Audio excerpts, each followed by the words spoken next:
This is a podcast from the Movie Pod Squad Network. For more shows like this, visit MoviePodSquad.com. Welcome to Super Movie Brothers. Let's start the show.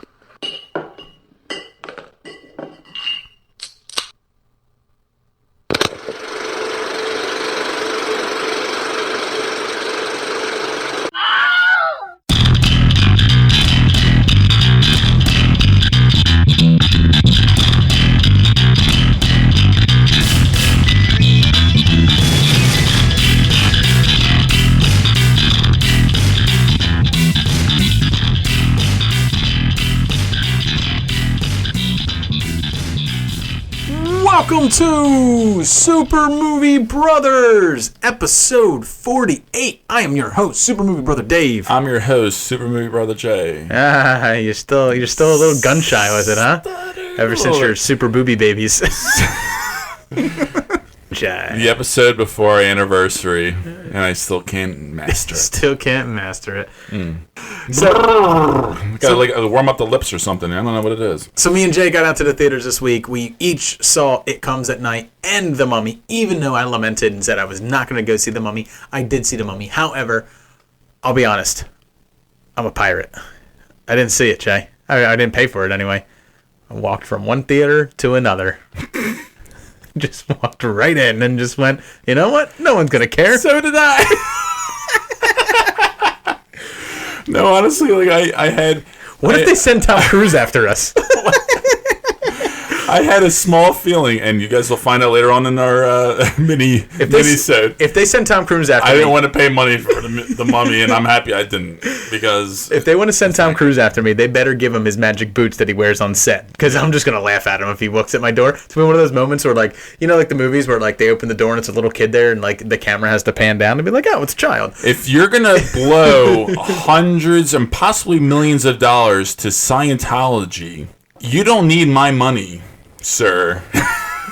Dude, he got his money for it. You're giving Universal their money. Yeah, whatever. Well, they got our money this year. We both enjoyed Fast. It's a trickle-down effect. Whatever. We both enjoyed Fate of the Furious. They got our money there. I saw It Comes at Night, and it just sort of happened that 10 minutes later, The Mummy was showing at 11 p.m., and I had nothing to do that night, so I walked on over, got another beer, and just The only thing you missed out on was, well, A, you'll never get the like 1 hour and 20 minutes of your life back that you lost watching The Mummy. I'm sorry, 123 minutes that you lost watching The Mummy.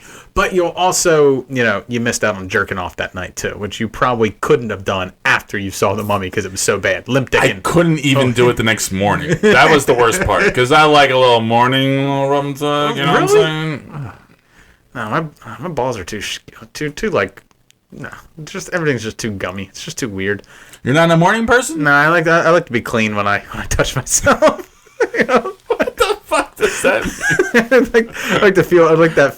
I like that fresh feeling. Down there. Oh, so you wake up with speaking of Scientology, you were sitting here pre-recording and you were watching the Leah Remini. Yes.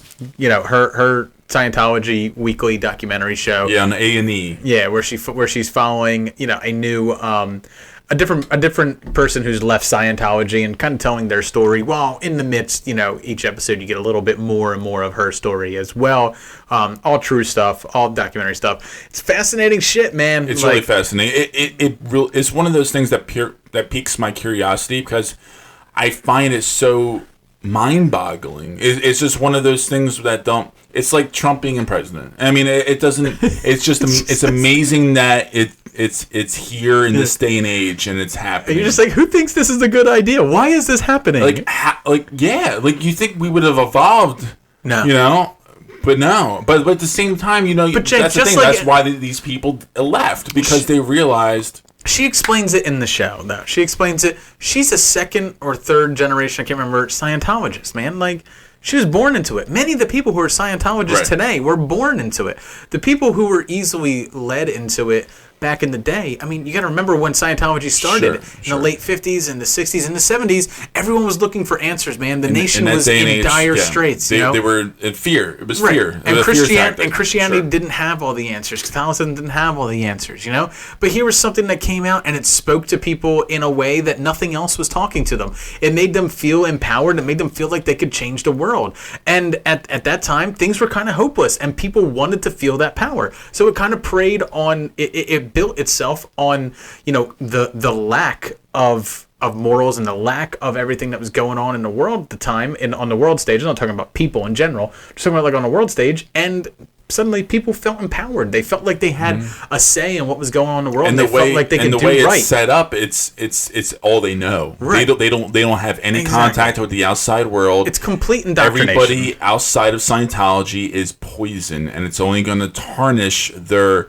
involvement and improvement and empowerment within their religion. So it's unbelievable. Right. It really is. I mean, to sit there and say like Scientology is a bad thing. Yes, it is a bad thing, but that doesn't mean the people involved in it are bad people.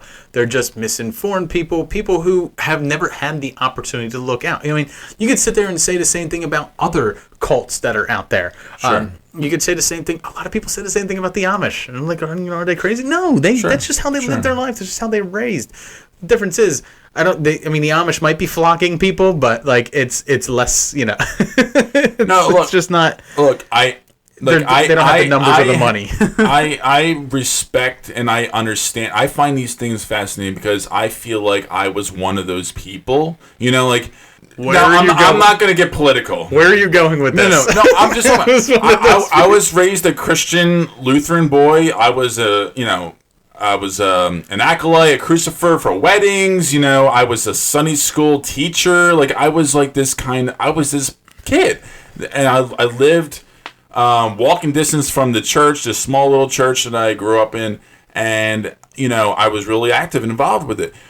But when I grew up and got out of high school and into college and kind of got more informed, I realized I felt like I was sort of brainwashed, and it's nothing against. It's not so much. I feel like it's not so much brainwashing. It's just that that's all I knew, and I wasn't open or informed about other, religions or other stories or other, ways of perceiving life as a whole.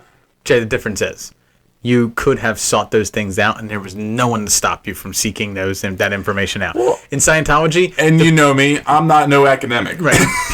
I'm not going to be seeking out all kinds of random things. People are suppressed, and they can't. They a lot of times, many, especially the ones in the Sea Org, the ones that are in that enclosed compound in Southern California, they don't have that opportunity. They can't. The only thing that they are taught and the only thing that they know is Scientology. That's the difference. That's how they are oppressed, and you were not. Right. You oppressed yourself with your lack of knowledge.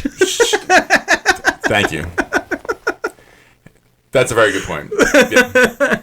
But however, I still feel that way to some small degree, very small degree. But my small degree makes me realize how powerful that can be for those people that were in Scientology. Here's what I worry, and how dangerous they really can be to others who are not for Scientology. Here's what I worry about now.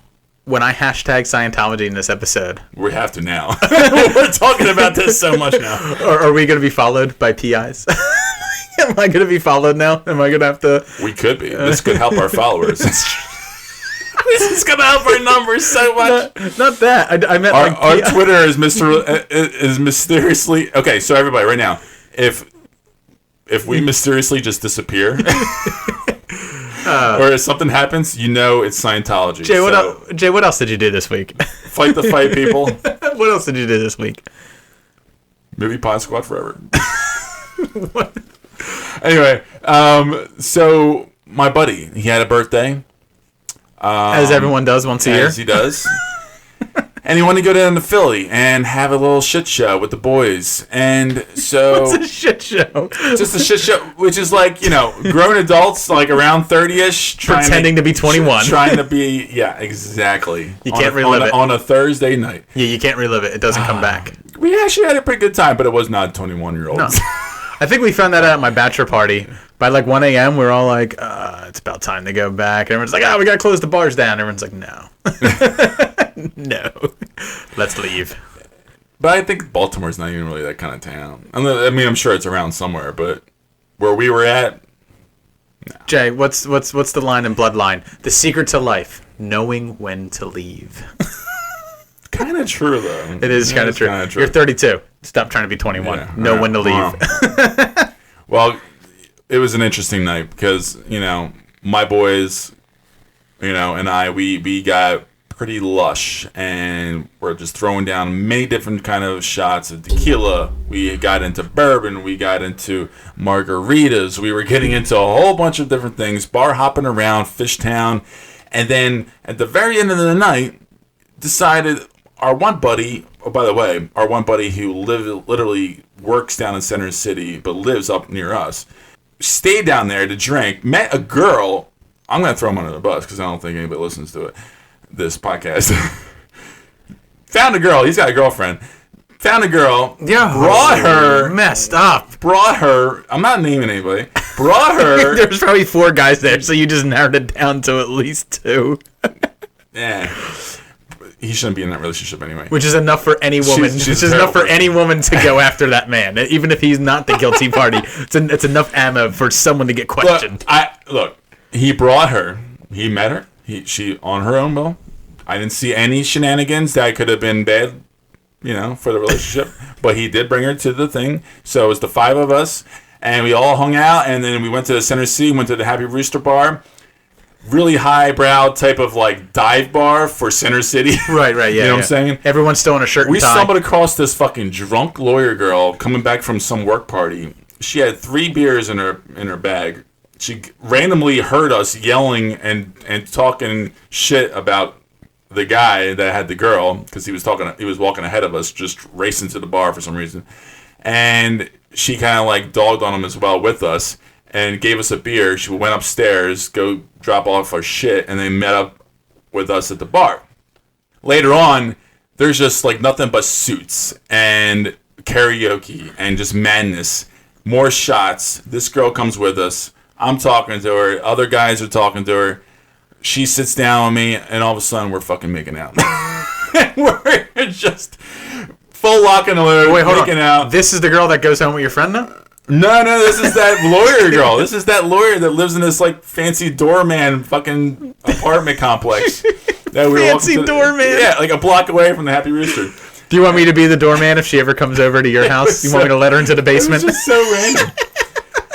And all of a sudden, my buddy and that girl leave and they disappear. I don't know what the hell happened to them. I still don't know. I think he's in trouble. I don't know. His birthday is this week. He said last week was crazy. That's all he says. I'm asking about this week celebrating for his birthday. He's like, dude, last week was fucking crazy. And I'm like, well, I guess that means he's not going out this week because he's on lockdown. Something happened. Anyway, my other buddies, we were supposed to fucking Uber back to my old friend's house up in northeast Philly. I'm still making out with this girl on the sidewalk trying to get rid of her and go upstairs, and she's just like... Why are you getting rid of her? Because she didn't want to take me upstairs. You're just like, all right, whatever. I'm not going to get none. I wasn't... Look, she was drunk. Did you get her number at least, man? No, I got her number. She's a nice girl and everything. Jesus, it was just one of those things where... she was a really good kisser. That was the problem. I'm a big fan of really good kissers. She was a really good kisser. And it was hard to leave, but my boys were cool. They left. They were fucking retarded. They don't remember anything that night. After a certain point. That whole time in Center City was all kind of a blur. And my buddy, he threw up on my car. Later on that night, I literally just got my car washed finally. Today, it was fucking stuck on the car for 3 days. And your car's a lease. And but oh my god. So it was a fun, ridiculous night. Yeah. I don't have those nights anymore. I haven't had one of those nights in a long time. I don't want nights like that anymore. It was a lot of fun because it's been so long, and I feel like it was a good kickstart for the summer. You know what I love, Jay?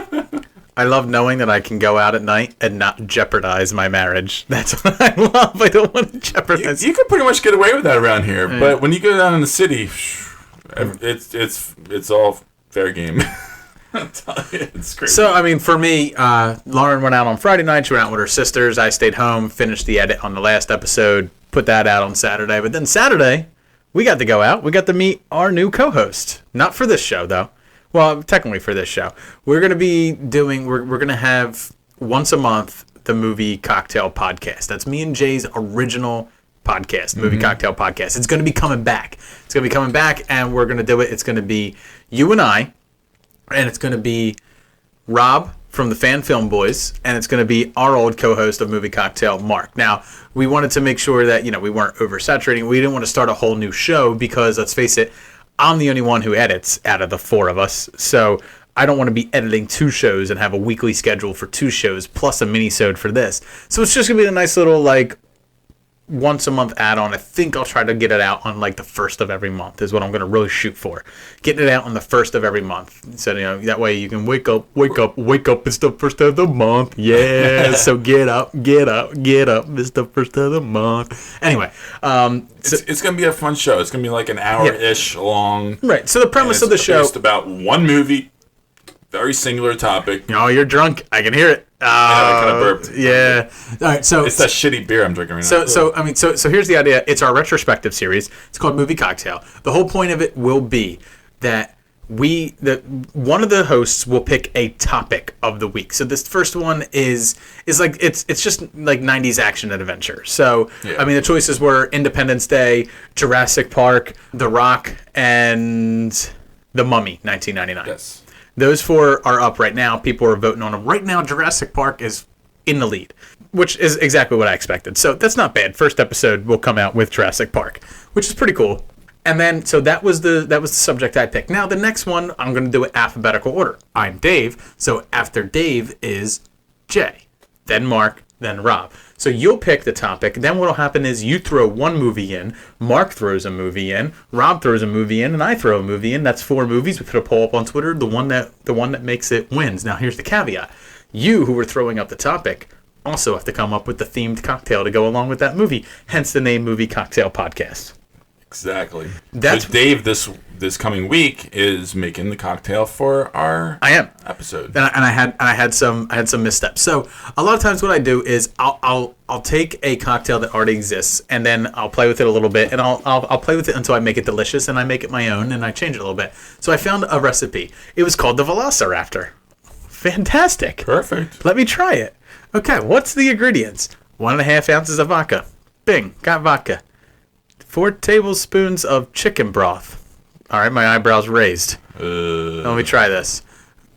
Then 4 splashes of Tabasco sauce. Oh boy. Okay. I'm reading reviews on people who other mount. Oh my god, it's amazing. People are like, it's like a Bloody Mary, but it's got some fucking balls. It's like a Bloody Mary on the rocks. It's so good. So I'm like, all right, I'll give it a shot. So I put it in my mixer. I shake it up. I pour it over ice, and that was it. And I take just vodka and those 3, just vodka, chicken broth, and Tabasco over ice. Oh hell no! And I drank it, but I didn't swallow it because I spit it out immediately. And Lauren goes, "You look like death," and I was like, "Fuck yes!" So instead, I came up with a new cocktail, and I'm very proud of this name. And I'm not gonna lie, I'm very proud of the name for the new cocktail I made up. It's not one that I found anywhere else, but it is sort of like a version of another cocktail that already exists. My cocktail is called the Mimosa Raptor. That works. Right. That works. I'll give you guys all the ingredients on the first episode of Movie Cocktail Podcast when that comes out in the first week of July. But I thought the Mimosa Raptor, that sounds fun. Let's play around with that. It is. Let's have a good time with that. So, that's really what we're going to be doing, it's going to be a lot of fun because we don't really have a retrospective series. Like me and you talk about old films at times, but we don't have a retrospective series. Sure. And it'd be fun to talk about a movie that we like to talk about, and also what you guys vote for on Twitter, and we could just dive into every nook and cranny about this one film, just really dissect it and get into it. It's a lot like our live minisodes and stuff like that, but the nice part is you don't have to deal with honestly the shitty audio of the live episode and stuff like that. And the live episodes are only 20 minutes. Me and you are really rushing through them so we can get off stage and. And we're not in our normal studio where our comfort zone is, so we're a little out of character perhaps. But And then we have 4 different personalities and That's different true. kind of perspectives on this one particular movie to talk You're gonna about. get Mark. So it's nice. And Mark is Mark's interesting. He's a filmmaker. Yes. So he comes with a different set of critical eyes than maybe you and I would have. And then we have Rob, who is he's a lot like us, but in a way he's a little bit meeker, but he adds credibility because he's got that accent. He's got that accent. He's got that great Aussie accent. Yeah. So he's an Aussie. He's from Australia. But he lives nearby, and we're gonna be doing it all live here in the studio. It's gonna be a lot of fun. I'm really excited for it. I've been getting things together. Then one of the things that like is kind of fun is I get to do those awesome intros for that too, because I get to it's gonna be good. I'm gonna love it. That's gonna be fun. I'm gonna love every minute of it. So I hope you guys like it. You'll have to let us know when the first episode comes out. It will be on the same feed as this show, at least to start. It might eventually branch off and get its own RSS feed and be its own podcast that we release once a month. But I feel like for once a month, that's not enough to give it its own RSS feed. If it's something that takes off, we can do it more frequently. Yeah. But it won't be a mini-sode for this. It'll just be something that comes in the first week of every month. So it'll be a lot of fun. Really looking forward to getting that in. Jay, did you watch anything else this week besides the 2 movies that we reviewed in the mini-sode, which you can go listen to right now? I'm still in the middle of House of Cards. And it's still going pretty strong. I like it. It's definitely a world that I love being in. It's such a world! It really What is. a world! It really is. I'm melting! And it still has that Fincher feel and vibe. Right. And I love that. So Still haven't watched it. by next week I'll be done with it. And So here's the thing. hopefully I'll be diving into Don't be one of those something people that tells me to watch that watch House of Cards because it's amazing. Because else. No, I'm not. It's not for everybody. I'm gonna find it on my own time. I feel like I need to let House of Cards end before I get into it. I'll be honest. It's something that I resisted for a long time because it didn't seem interesting to me. I'm not a huge Kevin Spacey fan. Number one, I don't like Kevin Spacey in most things. Okay, I'm a Spacey fan. No, he has his few things that I really like. I like him in Seven, Usual Suspects. I like him in American Beauty. But I mean, as far as everything else goes, I mean, come on, motherfucker was just in 9 Lives. I mean, he doesn't knock it out of the park all the time. So, I mean, for the most part, I don't find him an actor that I gravitate towards. If you tell me Kevin Spacey's in it, that doesn't sell me on a film. So it's one of those things that's like, I know I'll find it on my own time, but the more and more people tell me to see it, the more and more I'm going to resist it not because I'm afraid it won't be good. I know it'll be good. I'm afraid that the hype will get to me. Remember when me and you forced Lauren to watch Breaking Bad? And we hyped that shit up for her so much. And she binge watched that show in 2 or 3 weeks. Yeah. And by the time it was over, she's just like, yeah, no, I really enjoyed it. It was really good. She's like, but I mean, you guys sold it like it was this amazing thing. And we're like, it is amazing. And then me and you watched it week by week. But, we made parties out of it. Like we kind of became friends over it. Like, yeah, I mean, but I think also the fact that we were also in the middle of watching that show live. So we had that time. It's the same thing as like when you go back to watch Lost. Exactly. Like if you binge watch Lost, it is so different than when you were watching it week by week. Like the hooks don't mean as much. I binge watched the first season and that was it. Yeah. And after that, I was current. Yeah. And it was kind of nice. I mean, it was nice watching the first season. I think binge. I think of all the seasons. It's also a short season. Like that's the season to binge because you can really get. You're into it after that, So you were watching that. I watched all of the Orange Is the New Black, season 5. It was season 5. That might be the next one I get into. It was good. I really enjoyed it. It was a very interesting dynamic. I had a feeling that it was going to be bad. For some odd reason, I thought it was going to be weak. The entire season is the riot from beginning to end. The riot. The whole thing. But you would think a riot one day, less riot, more protest. With riot elements, but it's very, very interesting. It does take some of the characters in a new direction. Piper's still my least favorite character. Can't stand Piper. Okay. But I really enjoyed the season. Looking forward to see where it goes. Still digging the show a lot. Good. Yeah. And then maybe I will start it up then. Other than that, I watched Terminator films. Yes. All of them. You put that on Twitter, and I did.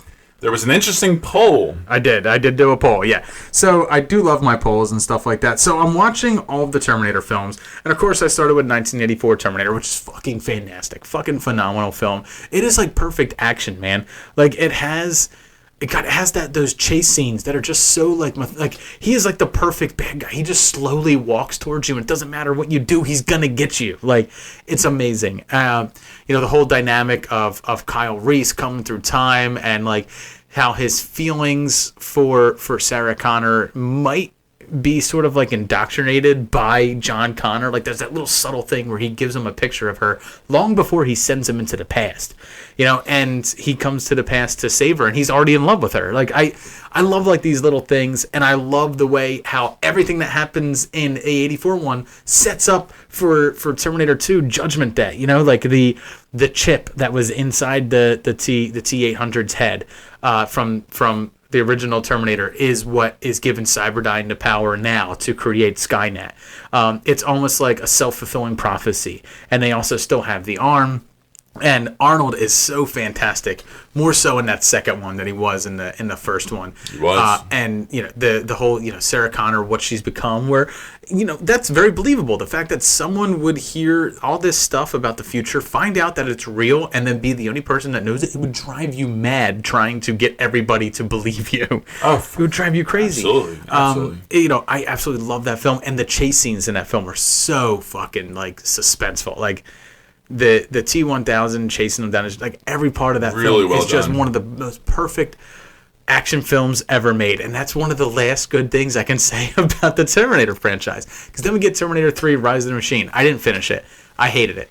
I knew I hated it. It's one of those things I paid to see. I paid to see in the theaters when I was younger. I'm so disappointed. I don't own it. I had to actually download it on Amazon, or I had to rent it, and I hated it. So I even shut it off. I wasted my money. And then I went to watch Terminator Salvation, which it's very strange because there's so much to like in that film. But there's so many missteps and so many things that were done poorly as well. And we know that some people didn't have a good time on the set. Some people, I'm a fucking professional. You be a fucking professional. How dare you be in my eye line? Christian Bale, man. I mean, that's the first time that we found out that motherfucker's got anger issues. And Anton Yelchin's in it. And it's so hard to find something that I dislike Anton Yelchin in. Like, I really even enjoyed him as Kyle Reese in this. You can see what they were trying to go for. And it's a misstep. It's the whole heart transplant thing at the end, I couldn't stand. That was pretty ham-fisted, pretty terrible. You could have just had John survive. He was stabbed, wasn't mortal. He's going to be out of commission for a little while. Yeah, the end was just all bad. And that was supposed to set up a whole new franchise, and just didn't. It was, I know. So my Twitter poll was, I was watching all the Terminator films. What are your thoughts on Terminator Salvation? And I put up, did you dislike it?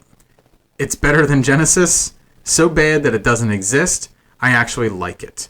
I thought that was pretty interesting. That, you know what won, Jay? I actually like it. 35%. It's better than Genesis was 32%.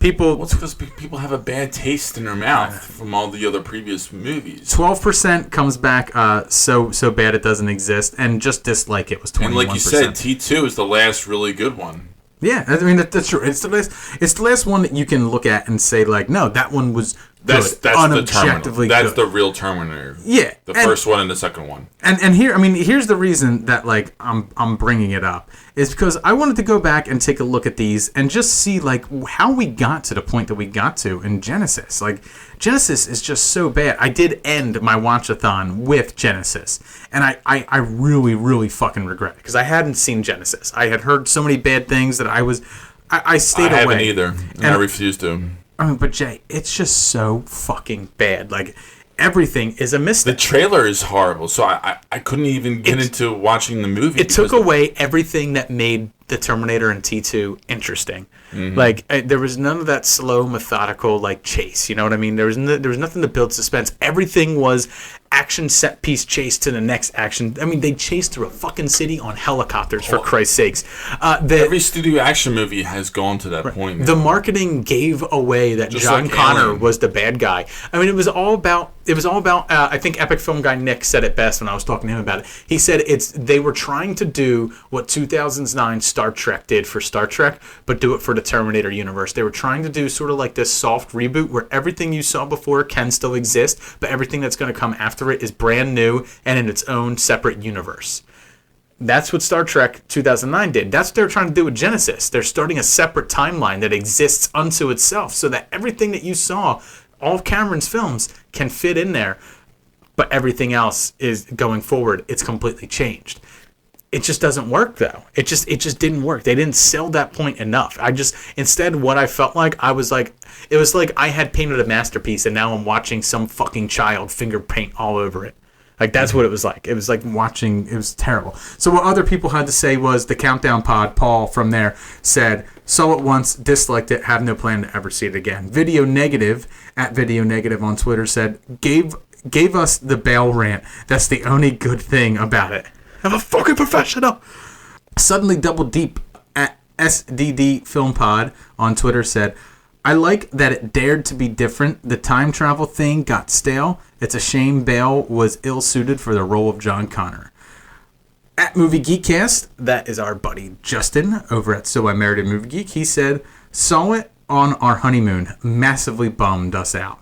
Haven't seen it since. Chris from the More Gooder Than podcast said, it's honestly not that bad. With a few tweaks, I think it could have been a decent entry. And I agree with Chris. I think that could have been a decent entry. It's, you know what's sad? How was Emilia Clarke though? No, I'm not talking about Genesis. I'm talking about Salvation. But as far as Genesis though, terrible. I mean, everyone's terrible. Jai Courtney's terrible. Okay. Arnold is the only thing, and like even then, I felt like he was directed into being like this character. Is like it was almost like it was. You have some really talented actors in here. I mean, you got Courtney B. Vance and Matt Smith. Courtney B. Vance was actually one of the leaders, military leaders in The Mummy, over Tom Cruise. I mean, it's just J.K. Simmons and Jay Courtney. Dude, J.K. Simmons Jason was Clarke. J.K. Simmons was absolutely awful in Genesis. I felt like even he knew it was a joke, and he did not show up seriously, at all. I mean, it was just so. It was such a joke. It was so terrible. Jake and Tom Conquer. That's Tom from at the Drunken Dork on Twitter said, couldn't tell you after Terminator 3, this was my attitude towards the entry, and it's a burning ship and a man jumping off of it screaming, abandoned ship. Oh my. CNC Geekcast at CNC Geekcast on Twitter said, I thought it was awful, and then Genesis came along, and it felt like a bad dream. And then I want you to watch this, said, it was better than Genesis. Not worth the Google search. Not that says much. I spelled Genesis wrong, is exactly what he was getting at. I spelled Genesis like you would spell Sega Genesis. Oh, right. But it's spelled differently for the film. It's spelled, GENISYS because it's Genie System. So, sorry, I didn't see the movie. And it was you're right. You're right. It was not worth the Google search. It wasn't.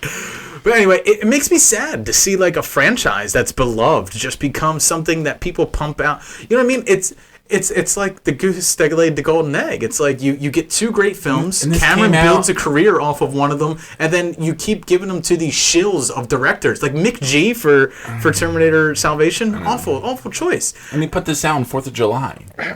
Yeah, I mean it's just like this is the big tentpole movie, really. Is it a bankable franchise? 100%. Can you make money off it? 100%. Give it to the right people to fucking make the money off of it, though. Cameron apparently has now gotten the rights back. They've come back to Cameron. They've reverted to him. Yeah, exactly. So, wow. One of two things could happen. Cameron, is it too soon? So here's the thing. Cameron, I don't think Cameron would direct another one, but he would certainly produce another one because it'll fill his bank account. That's all it takes. Yeah. But he could do another thing. He could take his baby, he could take his ball, and he can go the fuck home. That's what he can do. He can take his ball and go home. And he can say, stop fucking with this. I'm going to have to put it in a vault and lock it away for a while and then give it to somebody or take it out myself when I want to play with it. That's what he can do. I mean, but is the franchise better for that? Probably. Yeah. I mean, I'd rather them wait another 5 or so years. Oh, God. Wait for Arnold to not even be a thing. Like, I mean. Arnold is not even. You can't put him in them anymore, man. No. You can't. Arnold's done. You got to move past that. You got to move past that. Move past it. If you put him in, it's only briefly as a cameo, but not shitty CGI makeup over top of another, well buffed actor. It's got to be, you just got to make it. You got to make another genuine film.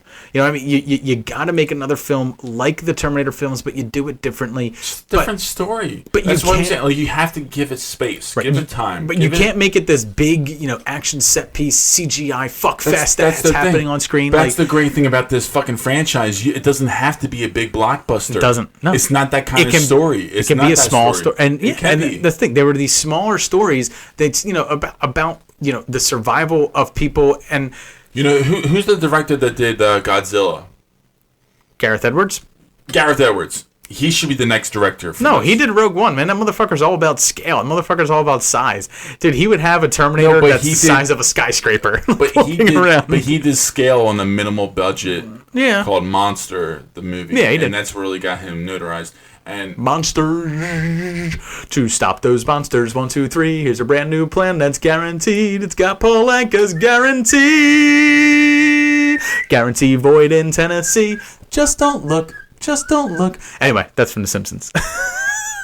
Sorry. I'm so sorry. Jay, we got to get moving on, man. Finish your thought, and then we got to get into your indie corner. I'm done. All right, that's it. It's great. Good. Because if you didn't notice, this segment is 35 minutes. That's all right, man. We got a shorter episode this week. So, coming up next, Jay's going to pour himself a bourbon and eat. He's going to get real close to the mic. He's going to lick his lips uncomfortably. And he's gonna say, "Hey, girl," a lot at every girl that walks into the coffee shop, as he has his mustache curled just right with his bow tie on, his suspenders holding up nothing. And hey, girl, I'm going commando today. It's so hot. And he's gonna take you deep inside of his indie corner. So stay tuned.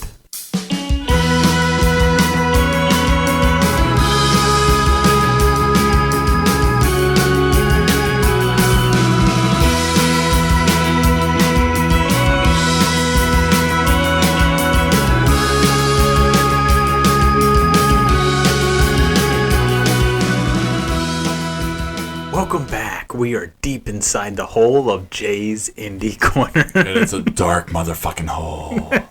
Jay, what indie darling do you have for us this week, man? 2012's The Place Beyond the Pines. Oh, man. I got one for this. The Place Beyond the Pines.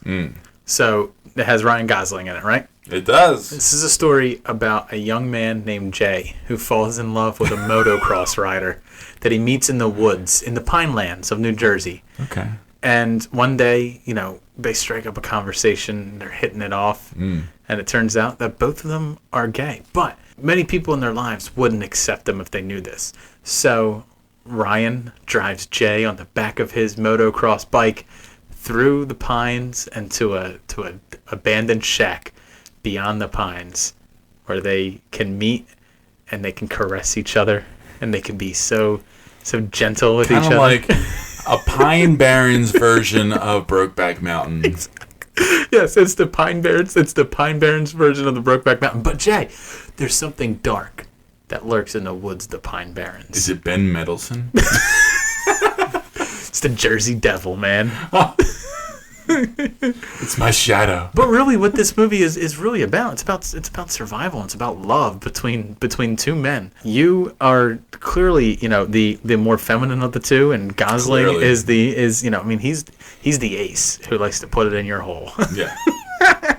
He bleaches his hair. And your asshole. I bleach my asshole. And that's where the Place Beyond the Pines is. That's beyond any fucking plan. Anyway, it's heart-wrenching when you get eviscerated, sure. and then Gosling crouches down and he tells you, "I'm so sorry. I'll never be able to beat those guts up again. because the Jersey Devil ripped them out of you. And then it's a one-man rampage on destroying the Jersey Devil after that. It'll be a beautiful film. Beautiful indie horror film. A lot it's like an indie romance horror film. Right. It's a lot like It Comes at Night that we just talked about. Yeah, with a gut-wrenching finale. Literally. I mean, you get eviscerated, and Ryan Gosling laments that he can no longer put it in your guts. Exactly. So, Jay, what's the place to be on the pines? This movie is really about... this is a 3-part movie directed by and written by Derek Cianfrance. Derek Cianfrance did Blue Valentine. Most people heard about Blue Valentine. It also starred Ryan Gosling and Michelle Williams. And we talked about it on the show. You did an indie corner on that already. It's been a while since we talked about Ryan Gosling. We gave him about a month of a rest, and I mean, you just has plenty of indie films to talk about. So you got to fly your Gos flag, man. Goddamn right. And this is an interesting gem. I like this movie. I think I respect this movie more than I love this movie, but I do like this movie. It has a 3-part story narrative. It's a fair assessment.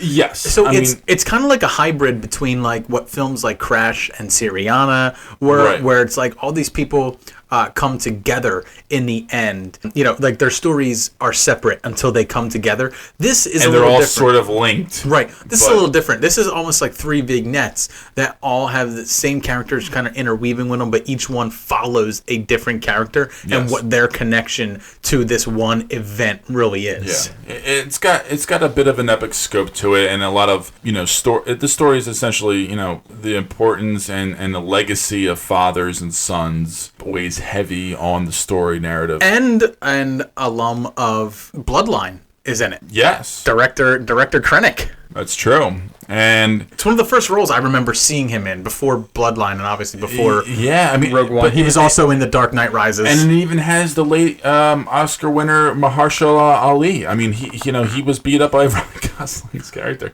Can we get some girls in here? Sorry. Every time I see him, that's what I think. Can we get some girls in here? Yeah, so Ben Mendelsohn was great in this movie. He had a really good rapport with Ryan Gosling. Bradley Cooper, he was in it. Eva Mendes, Dane DeHaan. And, it had a really interesting... So the first part follows Ryan Gosling. He is a traveling motorcycle guy. He's a daredevil for a circus. Yeah, a daredevil for a circus. And... Or a fair, whatever you want to call it. What do you want to call it? It travels the country. He stumbles into a former lover a year ago. They had sex. They had a good time together. He finds out she had his child. And he just decides to stay. He doesn't know what the hell to do, but he just feels like he needs to stay and be around. And he starts to realize and that's a hard thing to do for a carny. Right. I mean, you could tell like he doesn't know what to do, but he knows that he should be doing something and something responsible and kind of grow up and he's trying, but he just doesn't know where to begin or how to get to that point because it costs a lot of money. Right. It costs a lot of money to provide for a family, to provide for a child, and to grow up. He knows he needs to provide. He goes out looking for honest living. He can't find honest living until he finds a guy. Ben Mendelsohn's character, right, who's a mechanic, and he's good at mechanic stuff. But he's also good at ripping people off. He's also good at armed robbery. Sure. And that's exactly where his character runs into... That's exactly where Ryan Gosling's character runs into Bradley Cooper, who is, the local police in the area. Mm-hmm. After he's just robbed a place, he runs into a house, and the story switches from Ryan Gosling's character to Bradley Cooper's character. Different perspective. So Bradley Cooper, you could see that he had a very powerful and influential family and upbringing, but he wants to be a police officer. He wants to be a cop. That's all he cares about. He finds out that there is certain shady, shenanigans going on with the police force and the detective agency, and he takes it upon himself to go to the chief and unveil this. And he realizes that they're all in on it, and he doesn't feel right with it. He doesn't feel like this is right. So he goes to his father, like he does, as a spoiled rich boy would probably. Not to knock him, he's doing the right thing. So he goes and he rats them out. He essentially rats out his police force brothers to do what he thinks is the right thing and end corruption in the police department and it works up in his favor to become a politician. And he becomes a politician, and it enters into the third act where it follows his son and Ryan Gosling's son, and how they're in school, high school together. They're kind of pot smokers. They're kind of like somewhat juvenile delinquents of sorts. And they get intertwined where they just don't quite get along. They have certain kind of short-tempered anger issues, and they kind of conflict with each other. And it kind of comes into blows.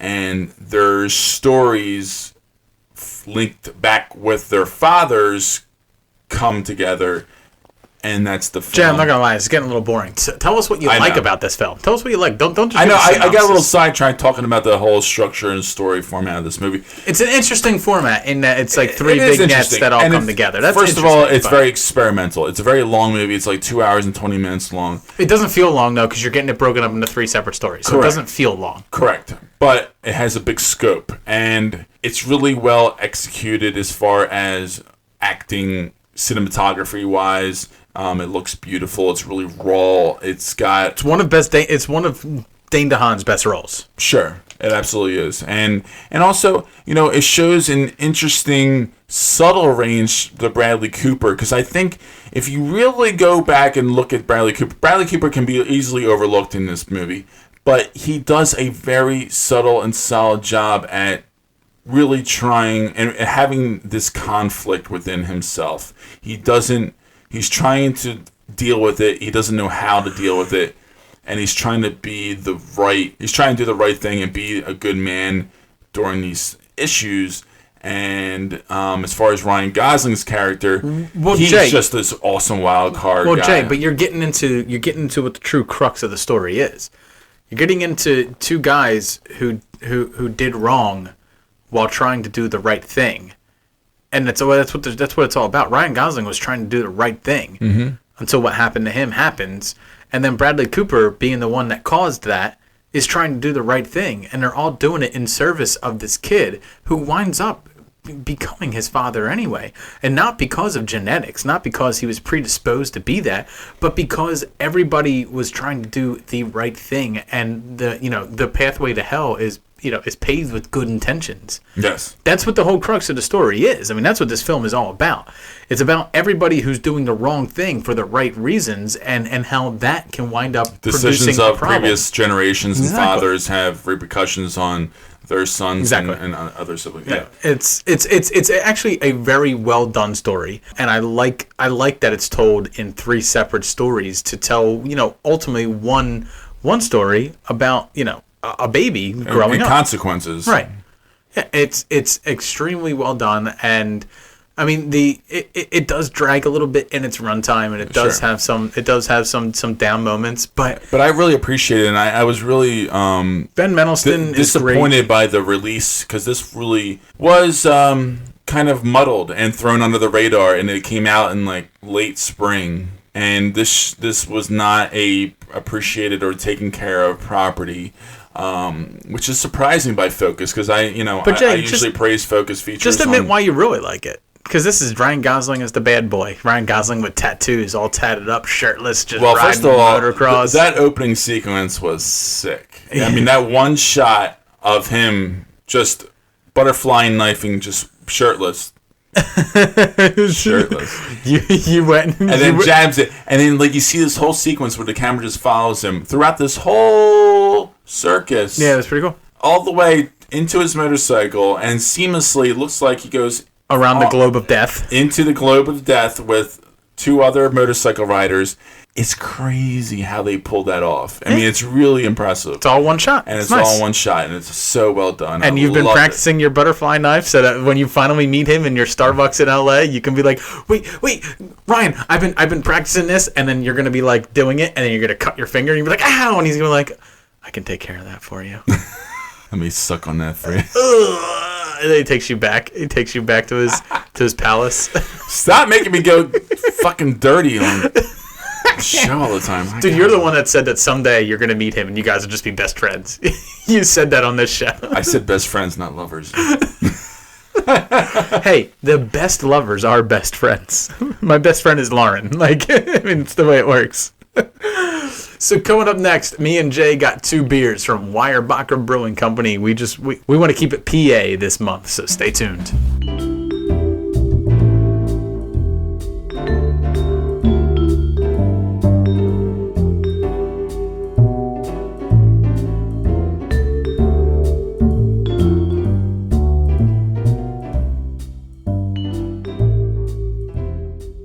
Welcome back to the beer segment. Me and Jay got 2 beers for you. This week we're keeping with our Pennsylvania theme. We're with Weyerbacher Brewing Company out of Easton, PA. Now it's been a little while since I've made it out to Weyerbacher. It's not that far, but it's a little bit of a drive. It's about like an hour drive from here. Mm-hmm. We went last year, and I know I brought back some beers for us to review last time that we did it almost a year ago, since we're coming up on the anniversary. I know I did the Last Chance IPA, and I forget we did some barrel aged for you. Yeah, I can't remember. It might have been a bourbon barrel as well. This one that I'm reviewing tonight is also a bourbon barrel aged counterpart. So I'll start off first. Mine is pretty tasty. It's got a lot going on with it. A lot of chocolate flavor, kind of like a cocoa flavor to it. Little hint of vanilla on the nose. It's got some strong kind of smoky kind of malts and really rich dark flavor. Dark color. It's 13.5 alcohol by volume, and you don't really know it. Honestly, for this beer being so strong, it doesn't have too much of a bite. Jay, and it's really tasty. What's it called? I'm sorry. You didn't name the fucking beer. I'm so sorry. Yeah, the Weyerbacher Finally Legal. You're singing praise on it, and like if people find it, they'll be like, "Oh man, I want to check out that." You know, they're gonna walk up to the person. Completely skip that part. They're gonna walk up to the person at the beer store, and they're gonna be like, "No, it's like this. It's this thing from Weyerbacher. It's cocoa and vanilla, and it's 13.5." Our girl Christina would be able to know exactly what beer we're talking about. But she would know. Yeah. So this is the Barely Legal beer, and I definitely recommend it. I would give it a... Is it called Barely Legal or Finally Legal? Finally Legal. I think we all know what you've been looking up on your phone. I know. My brain immediately went to like Euro Trip, the movie or something. You know, with like like some kind of flag over like a topless girl on the DVD cover. Oh my god. Anyway, Barely Legal Teens. Yes. If you type in B and Jay's Google search, it's the first thing that pops up. Barely Legal Teens. So once again, the name of the beer is called the Weyerbacher Finally Legal. Finally Legal. There you go. I'm going to give this a 4.5. This is a well-crafted beer, I think, and especially for being a strong beer, this has a lot of interesting things going on with it. I'm just picturing people being like, you got any of that Barely Legal Teen beer? All of a sudden the cops show up and you're putting your name on a sex register list just for you. Just because of you. Because you said the name wrong. It's just because of the beer. I'm sorry, sir. Did you say you were going to purchase these beers for Barely Legal Teens? Damn it, Super Movie Brother Jay. Damn it. Got me locked in the slammer, you son of a bitch. I do not have bail money, everybody. Sorry. Finally legal. All right, so I am drinking the Weyerbacher IPA. It doesn't have a fancy name. Why doesn't it have a fancy name? But you have a very beautiful can. It's almost like a painting. So this is what they do for all their cans. They can the Weyerbacher IPAs because every time they do a Weyerbacher IPA, it's a different recipe. They don't have like... Last Chance IPA is their mainstay IPA. These are technically specialty brews that they do right there. So it's hard to get these if you're anything more than 50 to 100 miles outside of Weyerbacher. Outside of Easton, PA. But it's nice because every time you get one, it's a little different. They change like quarterly almost. So this one is Weyerbacher IPA number 3. It's brewed with Rakau and Wakatu hops. And they say that their revolving batch of IPA series is a way for you to enjoy the freshness of IPAs throughout the year. Each release is a new recipe featuring hops that we've carefully selected. What the fuck does all that mean? It means it's 5.5% alcohol per volume, and it's actually really fucking tasty. It is. It's perfectly dry hopped. I think it's extremely like it's nice and sweet and refreshing And on juicy.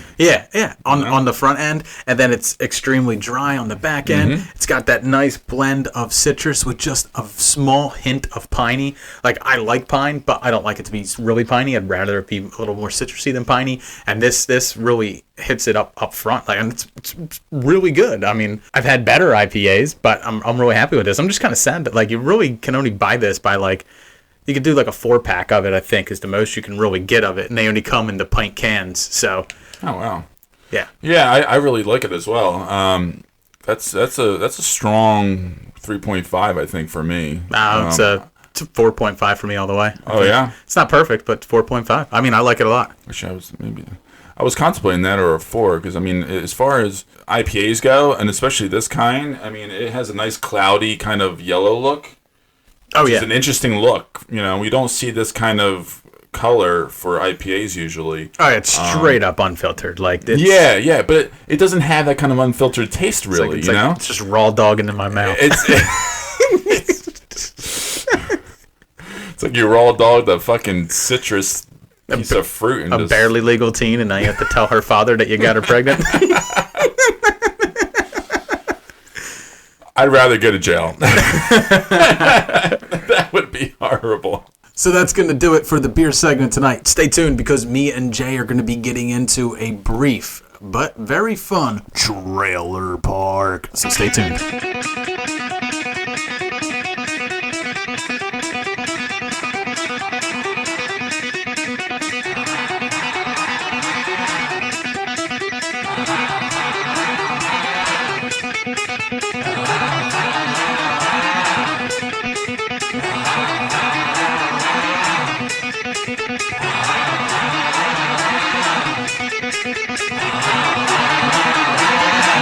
Beer! Thunderstruck! Thunderstruck! Yeah, Thunderstruck! Thunderstruck! Welcome back to Trailer Park. Me and Jay just finished watching a trailer for Black Panther, which was released on Friday night. Fucking weird time, man. It's a weird time. They unveiled this during the NBA Finals, Right. during the championship and the matches. And, you know, the weirdest thing for me was this movie doesn't come out until February 26th, or February 16th. Well, if you want to think about it, So Valentine's weekend. 2 months ago we got the mean- teaser for Thor Ragnarok, and that doesn't come out till November. So it's on the same timetable as that. Yeah, but this is the kind of movie like. So all right, so for like big studio movies, Right. for springtime, you start marketing Springtime for Hitler. Anyway. during the December blockbusters, Right. right? Right, yeah. Okay. I mean, I get what you're saying. You're saying it's a little soon. You know, for this time of the month, you're marketing for the fall and winter blockbusters. Not you would when think. you're Jake, not when you're Marvel. Not when you're Marvel. Not don't when know. you're Like, I get a teaser, but this is not even a teaser. This is, I mean, it's a teaser trailer, but this is like a long teaser trailer. it's a 2-minute trailer. This is a long teaser trailer. I mean, don't get me wrong. They don't give away any story points whatsoever. No, thank God. But they gave the scope, and this scope is pretty large. Yeah. I was really not expecting this kind of scope with Black Panther. I dug the music. I dug the music too. I like it. I mean, at first I was like, oh, of course, you have Black Panther, so you're going to add hip hop and stuff like that. But That's it was- initially my thought, and I think Right. everybody else's, but it ended really good. Yeah, I mean, I actually really dug the way it ended. Yeah. I think like what we're given, it's just kind of, I mean, they really want to tease you and just introduce you to the world. Right. I really like the setup with Everett Ross and Ulysses Claw. Where he's sitting there and he's like, "Have you seen Wakanda?" He's like, "Yeah, you know, textiles and blah blah blah. Like, you know, like it's a tribe country, just like any other country in Africa." It's kind of like what he's setting up, and he's like, "No, it's so much more." He's saying it's like it's El Dorado. You all thought El Dorado was made of gold. No, El Dorado is made of vibranium. You thought it was in South America. It's in East Africa. So I thought that was pretty cool. Like I like the fact that we're getting Ulysses Claw back, played by Andy Serkis. I like the fact that we're getting Martin Freeman back for Everett Ross. They're really going to explain on Everett Ross's character, because we know in the trailer we get a small blip of Everett Ross with Angela Bassett, who is playing T'Challa's mother or stepmother, depending on, whether they're going to stick to the comics very well. Like, if you're a comic book fan, you're getting a lot of like little things in this. I'm sure you will. Yeah, you're getting Eric Killmonger, who is a major villain for Black Panther. You're getting Ulysses Claw, who is one of the main villains for Black Panther. You're getting, I can't remember his name, the White Ape, I think he is, for Black Panther. He's a rival tribesman who is always challenging T'Challa for the throne. You're also getting T'Challa's sister, who is basically the lead technical officer, if you would. She's the CTO of Wakanda. I mean, like, there's a lot of shit you're getting here. Michael B. Jordan. Well, he's Eric Killmonger. Yeah, I mean, he has some funky ass hair though. I must say. I mean, I dig his hair. I mean, it works. I like the fact that we're not getting Michael B. Jordan looking like Michael B. Jordan in every film. You know what I mean? Like, right, because he has been. I know. Yeah, I know. He looks. He finally looks like a different kind of character. Yeah, exactly. And I know he buffed up for this role a lot. And I like the fact that he looks. I mean, like, I like the fact that he's playing a bad guy. I mean, when have you ever seen Michael B. Jordan be anything but like a really nice guy? Like, he's so nice and everything. I feel like if I met that guy on the street, like, he'd be like, "Are you thirsty? You want me to buy you water?" And him and Ryan Coogler have a really good rapport. Absolutely. So, Ryan Coogler is the director of this property, and he's one of the writers, along with Joe Robert Cole. So, those two wrote the screenplay.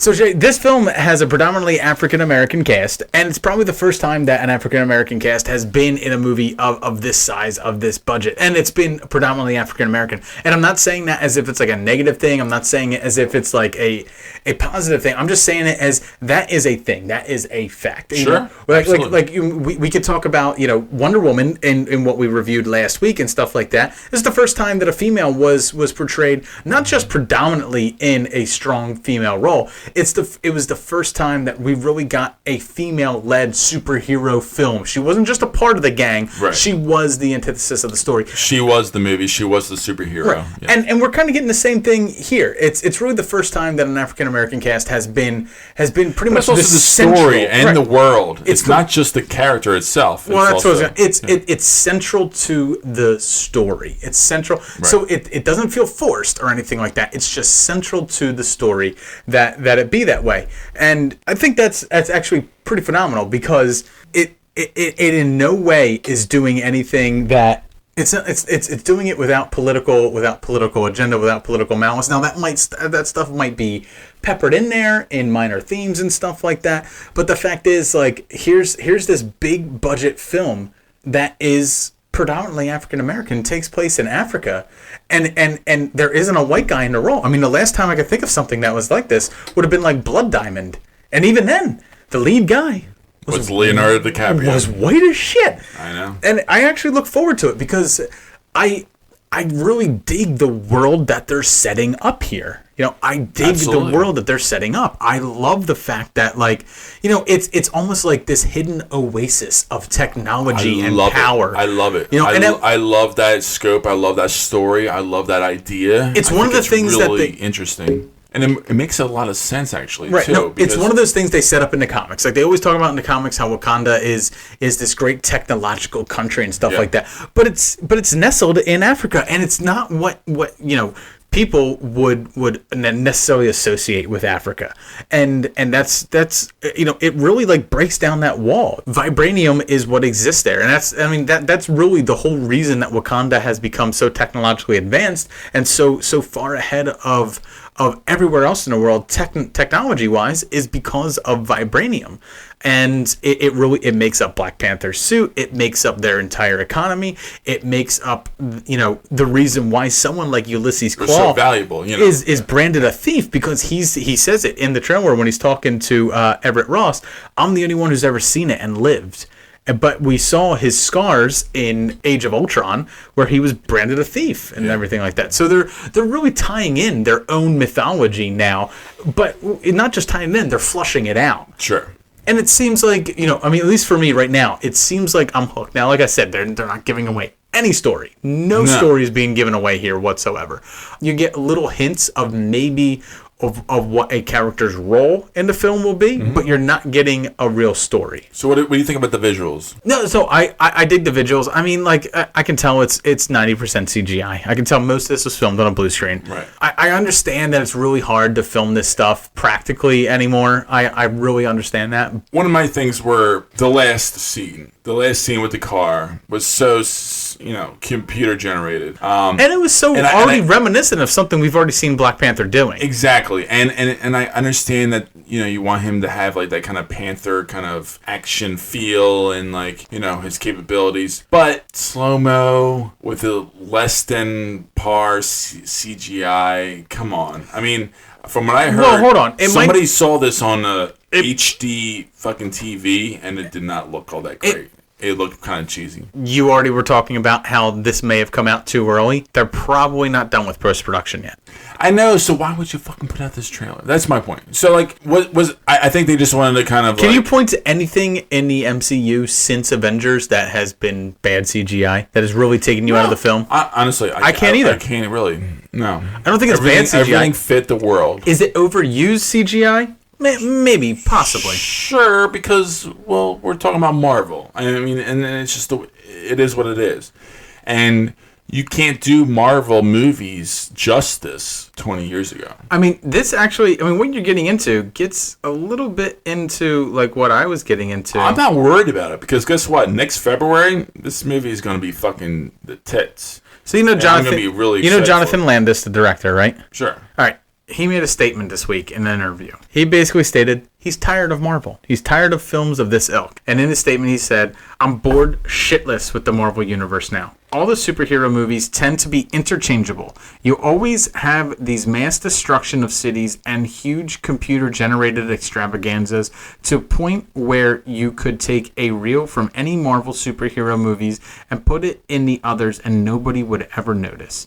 They're very well made. It's just they're the same thing over and over again. But I don't know, people are showing up. One of the reasons Wonder Woman has been received so well by critics is that it doesn't destroy cities. Even the superhero stuff is on a very human scale. It's the gods we're seeing skyscrapers tumbling." And he laughs.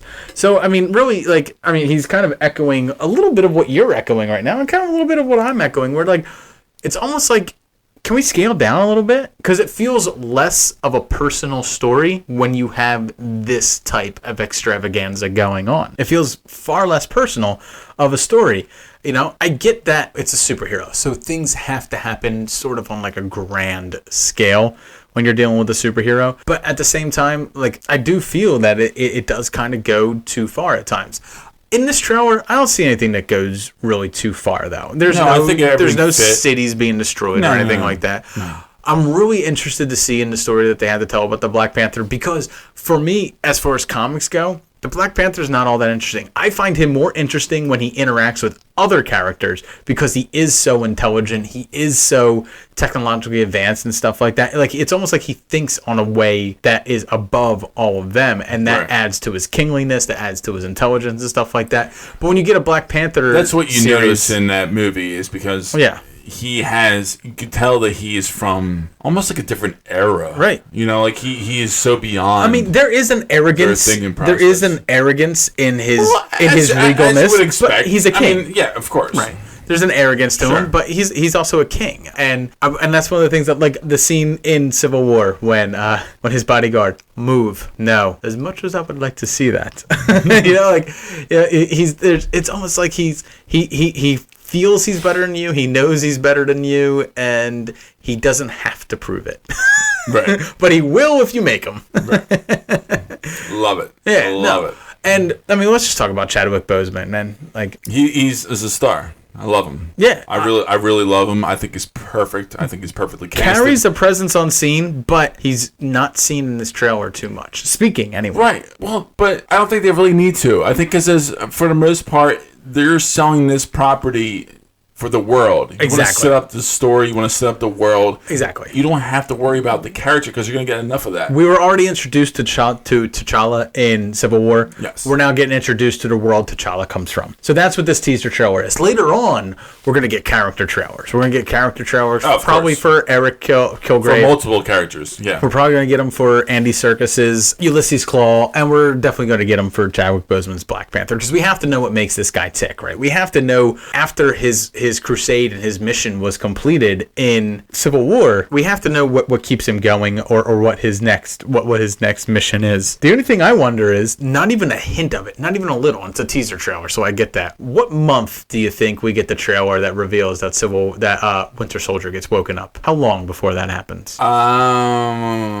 I feel like it's not going to. You don't think? I think that's going to be given away. I feel like Marvel gives a little bit away at times. Yeah, but I don't think they're going to do it for that. I think they're going to keep that particular one under wraps. I think you're more hopeful than I am. I feel like sometime in late August, maybe September, we're going to get the trailer that reveals that Winter Soldier's part of this They may movie. hint to something, which might end up being that, but they're not going to give it away to being... Right. I mean, we know he's against multiple villains. We know he's against the white ape guy. We know that he's against Kilgrave, and we know that he's against Ulysses Claw. Maybe it's too much for him to handle. Maybe he's got to wake up the guy with the metal arm. I wouldn't hate that. I think he deserves it. I think he would fit this world. That's I think selfish. He would fit it. That's selfish thinking, because I love Winter Soldier. It's like my favorite. Well, I love Winter Soldier, and I love Sebastian Stan. I think he deserves Speaking of which, Sebastian a little bit Stan, more credit. have you been watching I'm Dying Up Here? No. Sebastian Stan's in the pilot. It's on Showtime. It's worth a watch, man. Dying Up Here. It's a show about Is he comedians in the really? 1970s. He is in the pilot. Yeah, he actually is peppered in throughout the rest of the episodes too. But I'm Dying Up Here is worth it, man. I'll show you the pilot when we get out of here. I didn't hear all that great buzz about it, and I know Jim Carrey was a producer, and he wanted to kind of showcase the time period. It really depends on what your thoughts on stand-up comedy are. Like, if you understand the art of stand-up comedy and the torture that it is to create. Well, I know that, and that's what it is. So I know stand-up comedy is extremely difficult, and it's extremely. It's worth it. It's like a one-hit wonder of sorts, where like there's so many misses before Jay, you get a good night. Just watch the pilot. It's worth the pilot at least. If you're not sold on the show from the pilot, don't go back to it. I mean that's what a pilot is. Sure. But I'm digging it. I'm on episode 3 now. I'm digging a lot. Sebastian Stan's in the pilot though, and that's why I'm bringing him up here. But I mean, yeah, I this is just a teaser. That's what it comes down to. It's just a teaser. But it's got enough that gets me excited. But here's the thing: is it showing me anything that's terribly different than what I've gotten before? No, not really. No. But I am very interested in what they have to show me to come, because I understand I'm going to be getting a Marvel movie. I'm probably going to get a bunch of lackluster villains. I'm hoping that Michael B. Jordan can be maybe one of the best villains that we get, but I'm not entirely sure this is going to be anything but what we've gotten before with Marvel. However, I'm hopeful that, because this is kind of, it's a personal story, but we have someone who's protecting, the entire country. It's not a personal mission for him. Mm-hmm. He's doing his service. He's doing his job. Right. Absolutely.